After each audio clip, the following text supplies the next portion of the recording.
Атақ пен даңқ, байлық пен жетістік. Бұл ханымдардың өмірін керемет деп елестететін боларсыз. Халық оларды жақсы көреді, бірақ бұл жетістіктің құны қандай? Алғаш рет олар ақиқатын ашып айтады. Она просила его уйти от меня, на что он ответил: ну как я ее брошу? Она же старая, ей 35 лет, она не может родить. Как я ее брошу? Ты можешь потерпеть немножко? Мама, енді мен ату жазасынан етема, адам өлді ғой дегенде қараптасымен қорқыныш пайда. Когда ты медийное лицо и ходишь с синяками на глазах, это страшно. Олар ұят болады деп үндемей келді. Бірақ бүгін бүкіл елге ұят емес деуге даян. Я люблю человека сейчас, с которым я не могу быть вместе. Он женат. Жанарға жасырынған жас. Соғын әке мен түнде ұрғаным есімде, сен неге еркек алып келесің? Через 2 месяца женился на другой. Нормально? Бегите от этих уродов. Үмітсіздік. Мен жылап қарсы алдым Құдекеңді. Бұлай жалғасуы мүмкін емес. Ну, я сделала кое-какие моменты. У меня должно было быть 2 или 3 ребенка. Қайғы. Я понимаю, что тебе не дают ничего просто так. Өкпеназ. Көбісі ойлайды мен туралы дайын нәрсеге барып отыра қалған адам деп. Олай емес. Ашық сұхбат алаңы. Боямасыз өмір. Еліміздегі ең шынайы жоба. Танымал ханымдардың тағдыр талайы. Сіздің қате баспауыңызға сеп болсын. Ұят емес, 31-ші арнада.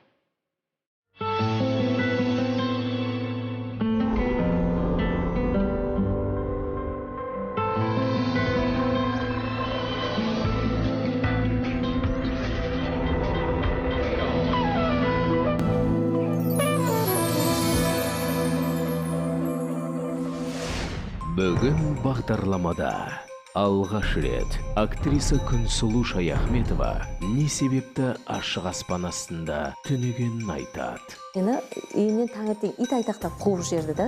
Өмірмен қош айтыспақ болғанын да жасырмады. Ойладым, қазір балталып шығып келе жатыр деп ойладым. Біттің дедім. Өзіне берілген сынақты қалай қабылдады? Сағындың ба?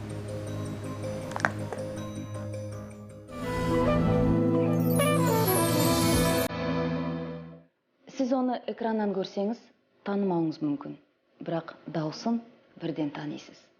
Өйткені дәл осы актриса Голливудтық жұлдыздарды қазақша сөйлеткен.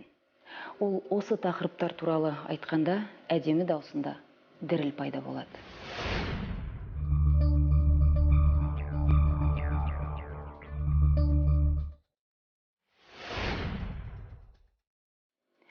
Менің бүгінгі қонағым танымал актриса Күнсұлу Шаяхметова.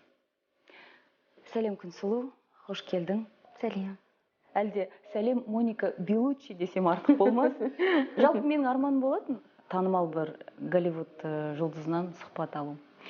Сен енді қаншама Голливудтық актрисалардың даусын сомдайсың дубляжда. Моника Белуччи ол мен жамбасыма келген рөл болды. Оған ешқандай не болған жоқ. Сол өздері айтты, осы актриса дыбыстасын деп.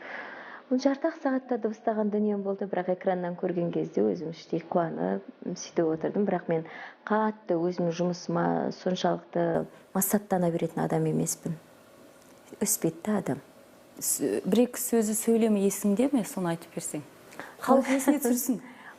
Қадірлі азаматтар, қазақ тілінде сөйлеген Моника Белуччи сіздерге өз сүйіктілеріңізді бағалаңыздар дейді. Сенің даусыңды ел жұрт жақсы танығанмен, өзіңді танымайтын кездері болады. Сонда ренжімейсің ба? Оның несіне ренжиміз? Танитында халық бар. Танымаса да разымын. Себебі танылу үшін қызмет ететіндердің қатарынан емеспін. Бірақ даусымнан жазбай танатынына ұялмай айта аламын. Мен сенің екінші есіміңді білем. Көллі. Көллі? Кім атайды олай сені? Бауырларым, мамам, сосын папам атаған. А неге көзіңе жас келіп отыр? Енді әкемдей Көла деп ешкім айтпаған. әке деп, папа деп айтпағаныма көп болды. Айтқым келеді. Сағындың ба? Қатты. Қандай еді әкең? Керемет. Кеше осы бағдарламаларды қарап отырып, жыламай кететін бір қыз болар ма екен деп ойлағам, өзімше қайсарланып келіп едім де, бірақ енді әке деген асқартау, әке деген кішкене босап кеттім, айып етпеңіздер. Менің әкем әкелердің әкесі еді. Бекзат еді. Ол қарапайым механизатор болды. Қарапайым тракторист болды. Сағынам сол күндер. Мен әкем, ау. Сен үйдің кенжесі болдың ғой? Ең кенжесі болдым, бірақ мен интернатта өстім. Неге? Енді жасыратын жоқ, әкем ерте озды ғой дүниеден. 12 бала болдық. Жалғыз аналарға қазір оңай, ол кезде де оңай болмаған, қазір де оңай емес. Өзімде кейде сұрақ қоям, мама неге мені интернетқа барып тастадыңдар деген. Кейде бір шығып қалады. Менің нем ғой, бала өкініш дейді ғой, өкісік қысып кетеді да кейдеш. Өйткені қанша ол жерде қасқыр болып өсесің да, 400 бала тұрды. Бәрібір бала болғысы келеді ғой. Балалығының ұрланғанын қаламайды. Туған күні болған кезде оған да біреуден дәмді торт пісіріп, туған күні мен балам деп. Қалай айтсам болады? Я не хотела общую няню. Не хотела. Жатасың 12 бала. Жатыңдар. Тұрыңдар. Таңертең келіп сенің ыстық бір қиялмен ұйықтайсың ғой бала деген. Жылы орнынан, төсегіңнен, құлыным тұра ғой деген әдемі мақпалдай үнмен тұрғың келеді. Ат түргі сақылдаған Сарыаязда таңғы сағат 7-ден НВП-дан беретін Петрович дейтін кісі болатын, сол кісі жүгірт қояды, өкпең деген күйіп кетеді. Интернатты 7 круг жасаймыз. Оның несі қандай? Черный ходқа тығылып қаласың. Жүгіріп бара жатқан кезде өкпең күйіп кетеді да, таңғы сағат 7-ден кім енді жүгіргісі келеді? Дене шынықтырған басқа, енді айналайын-ау, бірақ дәл солай шынықтырмаймыз ғой енді. Сол черный ходқа тығылып қаласың да, 3 круг өтті-ау деген кезде өкпең суытып алып, әйтеуір кетесің жаңағы. Енді қаршадай балаларымыз, мысалы, қарамайды ол сен кішкентай екеніңе. Аса қатты сақылдаған Сарыаяз болған кезде рұқсат етпейді, ал тымырсық, жылымық күн болған кезде міндетті түрде жүгіруің керексің. Жаңбыр жауа ма, қар жауа ма, шаруасы жоқ. Кішкене қаталдау болды ғой. Бірақ десе сен ұшқыш болуды армандапсың, е? Армандадым. Тоқтар ағаның өзі енді космонавт болып ұшып келіп жатқан сәті ғой. 93 жылы президент шыршасы болады. Сол президент шыршасында мен шырша жаққан қыздың біреуімін да. Ханшайым болып, бүкіл республика көлемінде. Сонда кішкентай арманымды айтқам, сол ұшқыш болғым келеді деп. Тоқтар ағаның өзінің сыйлаған қаламы бар еді менде. Кәдімгі әртүрлі болып жанады да жаңағы. Мен Алланың дидарын көргісі келген балам да. Содан ұшқыш болғым келеді деп айтқам ғой. Интернатта отырып, жаңа достарыңмен тамақ ішіп жүргенде өз отбасыңды елестеткен сәттерің болды ма? 12 бала, былай 12 үлкен, 4 стол ғой, 2 столды қосып қояды. Бәрін ана у-шу, енді кинолардың бәрі қайдан алынады, өмірден алынады ғой барлығы. Отырған 12 баланың бәріне ағаларының, әпкелерінің беттерін бетіп елестетіп қоясың да, сөйтіп тамақ жейсің жаңағы, сөйтіп бақытты болатынсың. Мына 12 бала отырады, сон әдемі керемет булочкалар пісіріледі. Иісі деген бүкіл интернатты алып тастайды. Осы интернатта жүрген кезде 20 граммнан май береді. Мен сон тетя Галя дейтін кісі болатын еді. Мен май жемеймін, мен майымды сақтап қойыңызшы, бір апталық майымды сақтаңыз деймін. Сосын сенбі жексенбі болған кезде мен сол кісілердің қасында қаламда торт пісіруді үйренетін. Туған күнім болған кезде мен әлі күнге шейін туған күнді тойлағанды қатты жақсы көремін. Бала күнде болмағанда өлгенше торт пісіріп, өлгенше дәмділерімді пісіріп, өлгенше кісі шақырам. Сол бала күнде болмаған нәрсенің барлығын елестетіп отырамын. Интернат бұзбайды баланы, бірақ біраз қамшылайды. Қандай қамшылағанды, қандай сәттер есіңде бар дәл қазір? Енді маған Енді болды, жаңағы наказание дейтіндер болатын еді ғой, цемент полда тұрғызып қояды сен. Елдің балалары шырт ұйқыда жатқан кезде енді анандай. Не үшін нақты жағдай қандай, не істеп қойдың соншама сені? Не істеп қойғаным ба? Ештеңе істемей қойғаным да ғой мәселе. Жаңағы төсегіне кіш етіп қоятын балалар болады ғой. Ондай өмірімде болмаған, Алла сақтасын. Бірақ балалар кейде қорыққаннан кіш етіп қойып жатады, басқа дейді. Енді кейбіреуінің туыстары жаңа түнгі апайлар болып жұмыс жасап жатқан кездер болды. Сол мысалы әжелері, өздерінің немерелері кіш етіп қойса, мені тұрғызып алып, ұйқыда жатқан баланы матрастарымызды ауыстырып қойып, мен сол үшін қатаң жауапқа тартылған күндерім болды. Анаңа айттың ба бұл туралы? Жоқ. Алып кетші мен анашым деген. Жоқ, ешқашан болмаған. Мен ешкімді қинағым келген жоқ. Енді сол интернатта тұрып жатқан кездеріңде айтып жатсың ғой, анашым мен алып кетші деп ешқашан сұранған емеспін деп. Бірақ десе де іштей үмітің болды ма, мен алып кетеді ау деген? Мен сол интернаттан қашып шыққан балам, мен оқуға түскенімде сондай бір өте үлкен не болған, мен алып қашқан. Мектеп интернатының директоры менен облыстық білім беру департаментінің бастығы. Мен үйдегілер жүрген жоқ.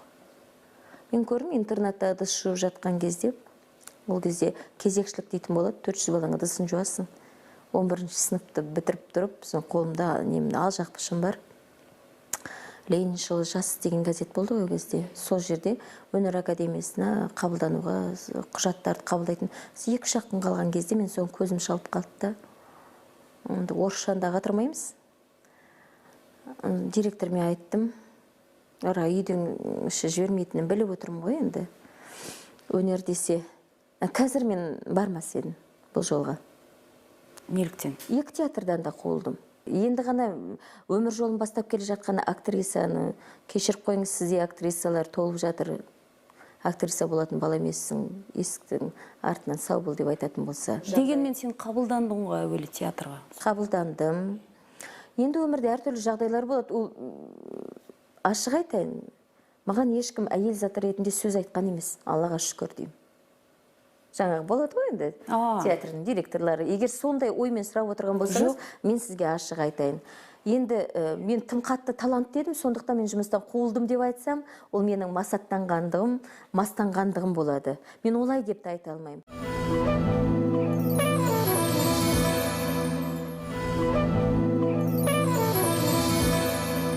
Отбасылық бір мейірім, бауырмалдық бір жетіспеді деп жатсың. Бүгін сен балалардың үйіне жиі барады дейді. Сол себептен ба?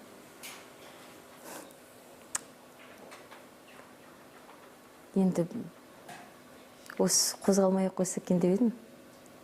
Менің өзімнің жеке қуанышты болуға қақым бар шығар.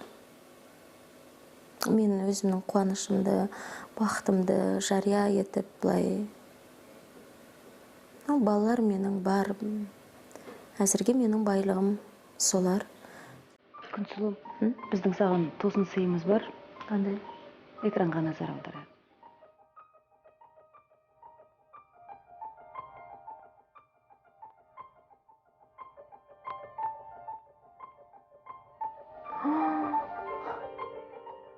Ардақ Назаров осы балалар үйіне жиі келіп тұратын. Бір жылы балаларға бірінші үйінге бір тосын сый жасаймын деп айтып кетті, бірақ не тосын сый екенін. Сөйтсек ол кісі ылғи әртістер, әншілер алып келіп, балаларға мерекелік бір шара ұйымдастырмақшы болған екен. Содан көптеген әртістер келді, алдыңғы қатарда болып бастап келген сол Күнсұлу. Күнсұлу балаларды көрген кезде бірден жүрегі елжіреп, қолында бір қап құсатып асып алған пакеті бар да, пакетін толтырып, кәмпитке толтырып апты. Содан естен кіргенде балаларды көргеннен сасқанын сол, шашу, шашу деп айғайлап кәмпитін шаша беріпті. Біздің балалар жапа тармағай Күнсұлуға емес, кәмпитке жүгіріп бір. Сондай мәре-сәре болып, сосын Күнсұлу айтады артынан, сасқанымнан балаларға қалай енді, балалардың көңілін қалай көтеріп жіберсем деген оймен сол конфетті шашып бастадым деп.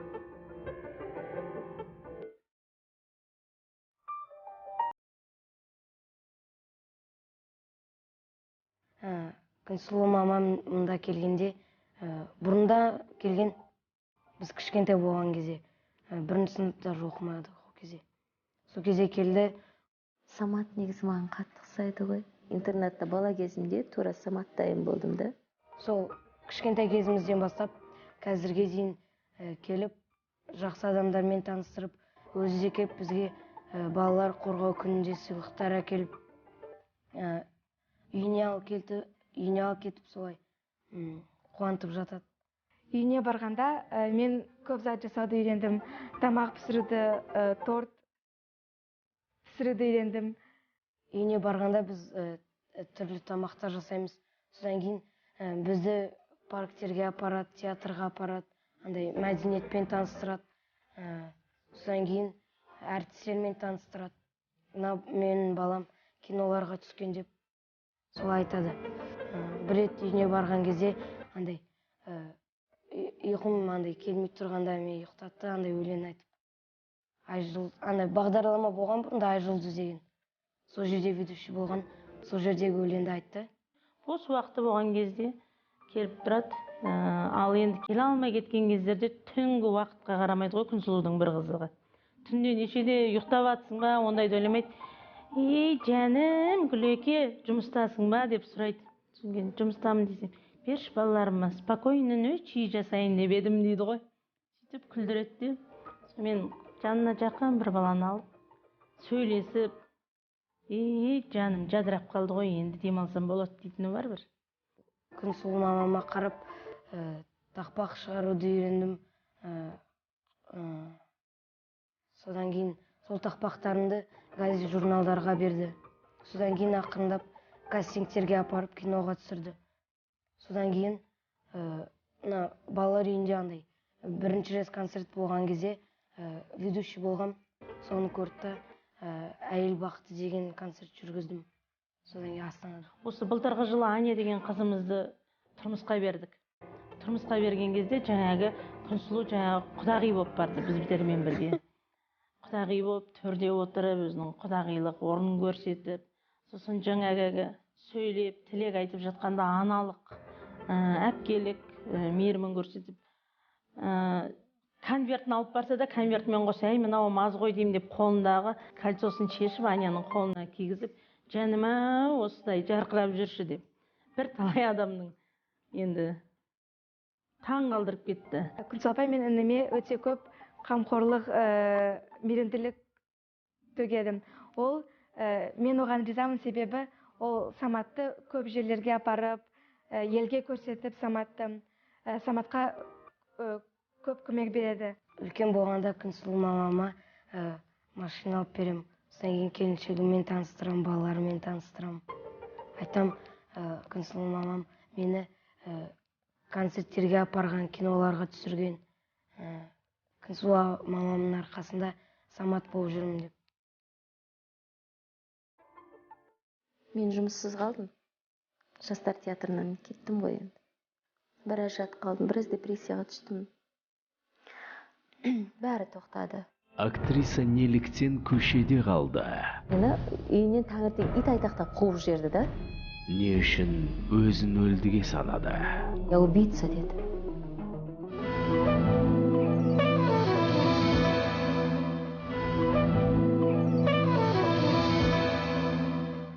Болды енді.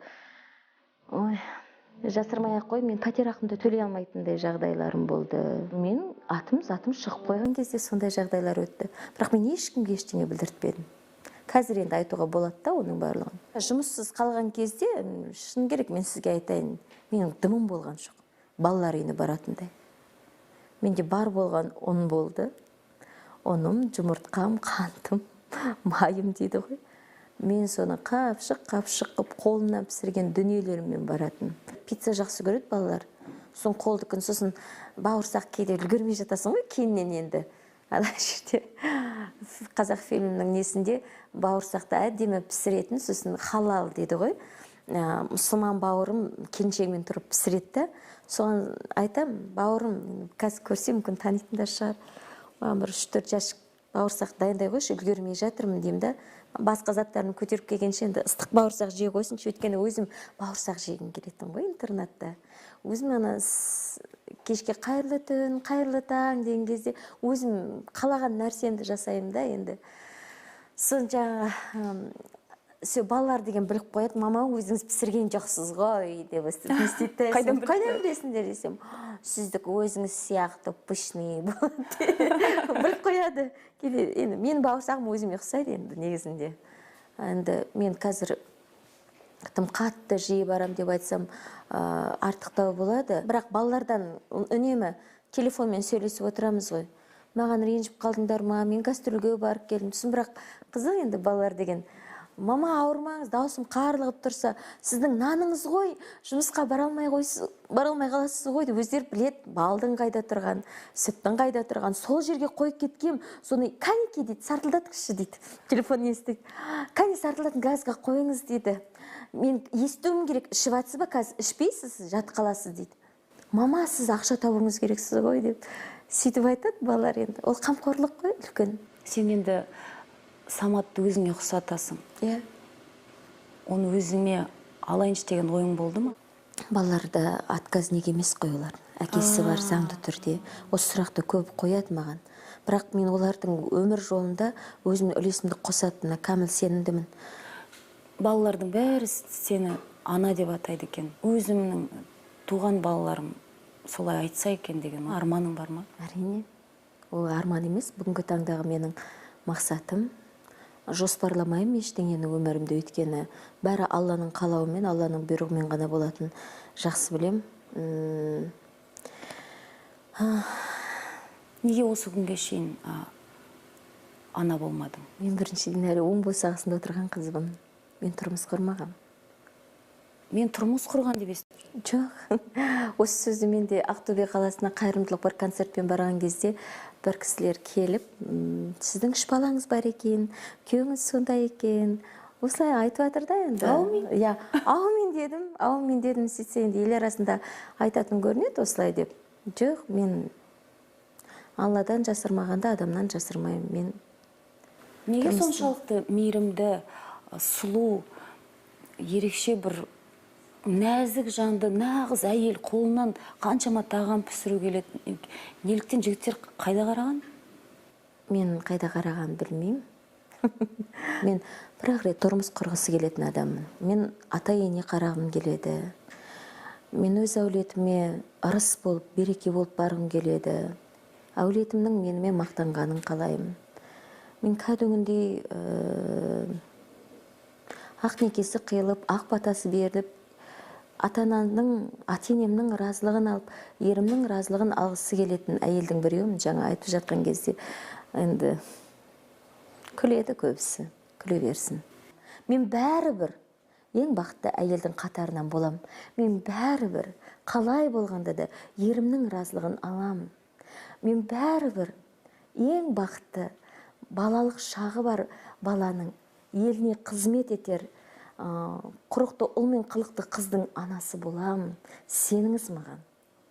Сондықтан мен оны қазір жарты жылдың ішінде үлгеріп тастауым мүмкін. Бұл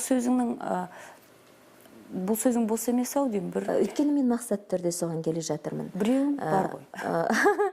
Жоқ, ол жеке өмір туралы ештеңе айтқым келмейді, себебі ол жария болатын нәрсе емес. Сандықтың түбінде бір нәрсе қалу керек деп ойлаймын, бірақ жүрегім бос емес. Және бос емес. Және бос емес. Жалпы сен бір құлай сүйіп ғашық болдың ба? Әрине. Қазір сондай. Ер азаматың саған сұлусың деп айта ма? Жоқ. Ақылымды бағалайды. Бірақ кейде тым еркесің дейді, болды. Ана әлем-жәлем андай өтірік сөздерді көп айтпайды да негізінде. По факту айтады. Басың істемейді деп айтады. Келсесің ба? Мен үшін ең керемет сөздерді. Басың істемейді деген ба? Әйел адамның әрқайсысында болатын шығар. Ақмақ болма дейді, болды. Сондай адам керек қой. Маған өзімнен биік, маған ақыл айта алатын, маған әмір ете алатын, маған отыр тұр деп айта алатын адам керек еді. Маған ұнайды сондай нәрсе. Әйел адамға сондай адам керек. Біз қисықпыз ғой, қисық қабырғасымыз. Біреудің қисық қабырғасымыз. Ол өзінің қабырғасына әмір ете алады ғой. Оның қақысы бар ғой. Неге ондай рахаттан мен айыруым керек ерімді?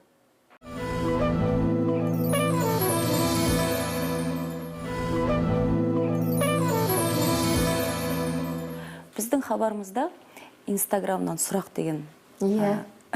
Ерекше бір айдарымыз бар. Дайынсың ғой? Дайынмын. Не естімей жүрміз?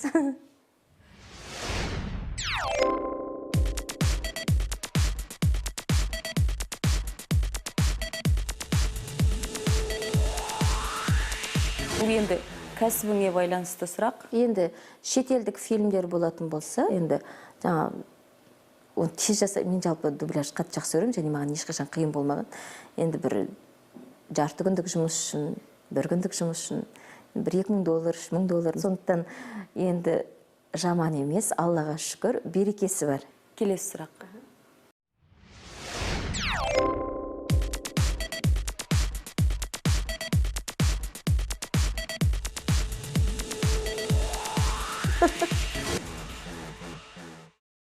Мен ешкімнен артық емеспін, кем де емеспін.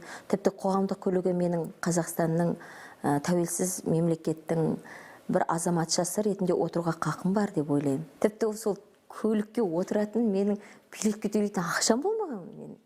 Мен жаяу жүргем. Көбіне жаяу жүрдім. Кәдімгі Қытайдың етігі бар ғой. Ол өзі қалың, жаңағы бүйтіп әдемі өзінің аяғыңды көрсететіндей де сондай бір жағдай болған жоқ. Әйтеуір аяғым жылы болса болды дейтін, оның замолтары сынып қала береді ғой жаңағы сыдырмасы. Оны үстіңгі жағынан білдіртпей резинамен байлап қоясың оны. Етікшіге барып оны жөндететін ақшаң жоқ. Оның бәрінің басынан өтті. Оны жасыратын несі бар? Былай шалбарды киіп аласың, білінбейді ештеңе. Қатып, бетіп байлап аласың да, бетіп жүрген кезде анау шешіліп кетпесін, қол балаң етіп бетіп шығып тұрмасын дейсің де. Ақырын жүресің. Ақырын жүресің, сол дүзу әдемі жүресің де, әдемі болады сол кезде. Әл-Фараби көшесінде таксиге отыратынмын. Зулаған әдемі кедір-бұдырсыз өмір сияқты елестейтін еді. Жол ашық, заматта жетіп барасың. Жайқалған өмір, бір өмірде қиыншылықты аз көрмедім. Сондай өмірді аңсаған кезде сол отырып алып жүретін едім мен енді. Ал жаңа Райымбек даңғылында білесіздер, ол жерде көбіне өзім ағаларым сияқты, өзім бауырластарым, қандастарым сияқты, көбіне жаңағы төменірек жаққа кететін автобустар сол жерде жүреді ғой. Отырып алатын, сосын мен сағынатым, біреулер ұрсып жатады. Отырам, ең артыңғы орындыққа отырып алам, біреулер ұрсып жатады, біреулер үйінде жетпей жатқан айтады. Әр түрлі тағдырлар болады. Мен жеке дара тағдыр емеспін ғой. Мен сол тағдырдың арасында сіңіп кеткім келген үшін, адасып кеткім келген үшін, мен ол үшін жазғырмай-ақ қойыңыз. Ақшам бар, жетеді, Аллаға шүкір. Егер ол болмаса, мен жаңағыдай жерлерде жүрмес едім де. Келесі сұрақ.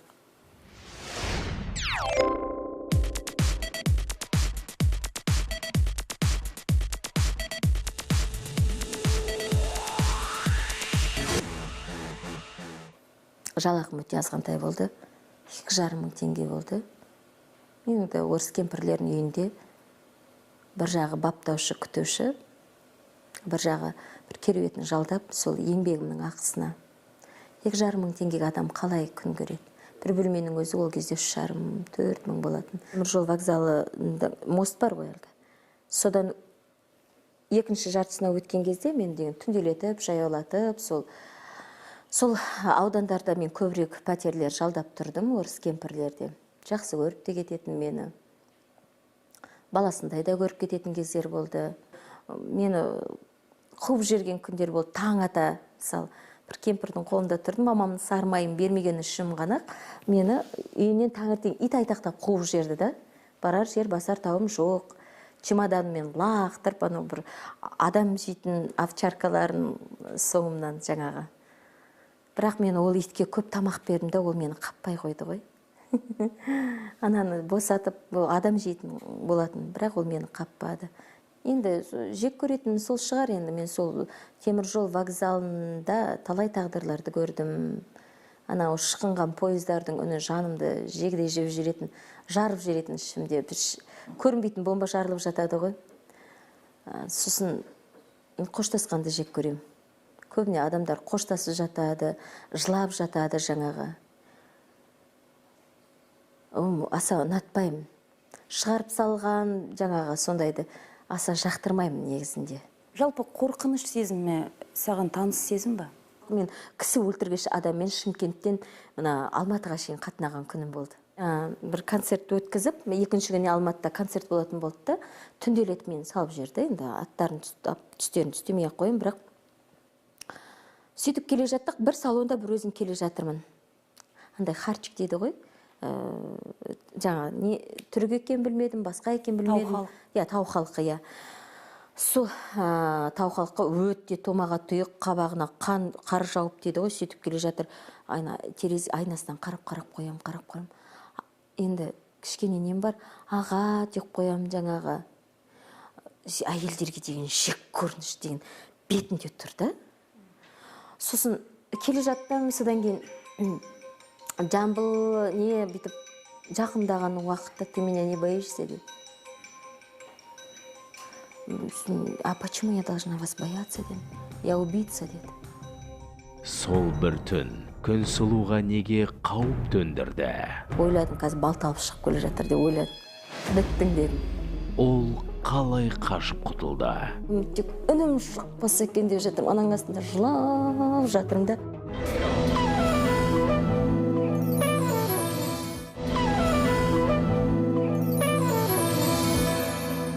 Сөйтсе, түрмеге отырып шыққан адам екен, әйелін балталап тастаған кісі екен.